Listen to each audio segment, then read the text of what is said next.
Bonsoir à tous, bienvenue à ce flash d'information. Le président de la République, Alassane Ouattara, est de retour à Abidjan après un séjour en France. Le chef de l'État s'y était rendu le samedi 1er octobre dernier. Après 5 jours passés hors d'Abidjan, le chef de l'État regagne son pays, la Côte d'Ivoire. Et comme vous le voyez sur ces images, il a été accueilli à son arrivée à l'aéroport Félix Houphouët-Boigny par le vice-président ivoirien et plusieurs membres du gouvernement. Et le vice-président a eu une série d'activités aujourd'hui. Tiemoko Meïlie-Kone a eu un entretien avec le ministre ukrainien des Affaires étrangères. Ce dernier était porteur d'un message du président Volodymyr Zelensky à son homologue ivoirien Alassane Ouattara. Avant cela, le vice-président ivoirien a reçu l'ambassadeur de l'Union européenne en Côte d'Ivoire et les relations de coopération bilatérale ont été évoquées, nous rapporte Jérôme Kofi Abolin. Deux personnalités. L'une ambassadeur de l'Union européenne, l'autre ministre ukrainien des Affaires étrangères, qui ce mercredi se succèdent au palais présidentiel pour rencontrer le vice-président de la République. La première personnalité citée dit avoir échangé avec Tiemoko Meïlie-Kone sur les bonnes relations entre l'Union européenne et la Côte d'Ivoire. Nous avons un peu brassé l'état des relations Union européenne-Côte d'Ivoire. Je pense que nous avons fait état du fait qu'elles sont excellentes. Les relations sont de très longue durée et l'Union européenne est là pour appuyer la Côte d'Ivoire dans tout ce qu'elle veut faire dans son développement durable.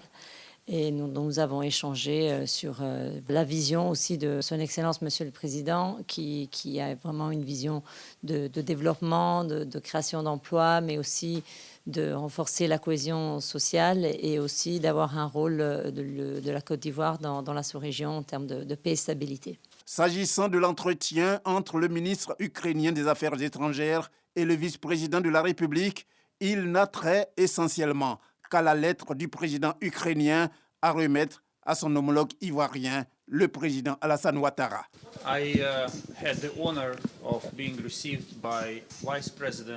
C'est un honneur pour moi d'avoir été reçu ce matin par son Excellence le vice-président de la République de Côte d'Ivoire.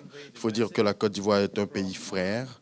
Ça a été pour moi une occasion de remettre à son Excellence une lettre de la part du président de la République d'Ukraine qui sera bien entendu remise à son Excellence le président de la République de Côte d'Ivoire. Je voudrais saluer ici la bonne relation qui existe entre nos deux pays. Pour le ministre ukrainien des Affaires étrangères, cette rencontre avec le vice-président de la République se veut aussi l'occasion de parler d'un projet de visite des autorités ivoiriennes en Ukraine, et cela dans le cadre du renforcement des relations entre les deux pays. Et les lignes bougent au sommet de l'État. Le Premier ministre Patrick Achié vient de lancer le programme économique pour l'innovation et la transformation des entreprises. Ce programme est l'un des programmes clés de la vision 2030 du président de la République, Alassane Ouattara, pour le renforcement des chaînes de valeur domestiques. Les objectifs sont clairement définis, à savoir soutenir l'entrepreneuriat, faire émerger les entreprises à fort potentiel. C'est la semaine africaine du pétrole au Cap, en Afrique du Sud, et c'est une plateforme d'échange regroupant gouvernements, compagnies pétrolières, prestataires de services, en vue de stimuler l'industrie pétrolière et gazière du continent. La Côte d'Ivoire y est présente. Le ministre Mamadou Coulibaly Sangafoua est à la conquête des opérateurs pétroliers du monde. Il leur a présenté d'ailleurs les opportunités offertes par les bassins sédimentaires ivoiriens, notamment en matière d'exploration. 10 blocs à l'ouest dans la région de San Pedro ont été scrutés. Et en Ouganda, 29 personnes, dont 4 agents de santé, sont mortes d'Ebola depuis l'annonce il y a 2 semaines par les autorités de la présence de la maladie dans le centre du pays. Et selon l'Organisation mondiale de la santé, 63 cas confirmés probables ont été recensés, y compris les 29 décès. L'OMS précise par ailleurs que 10 agents de santé ont été infectés. 4 autres ont perdu la vie, malheureusement, du fait de cette épidémie d'Ebola. L'appel à la vigilance et surtout à fréquenter les centres de santé au moindre signe s'accentue. On va terminer par Bruxelles, où les 27 ambassadeurs des États de l'Union européenne se sont finalement mis d'accord aujourd'hui pour un nouveau paquet de sanctions contre la Russie.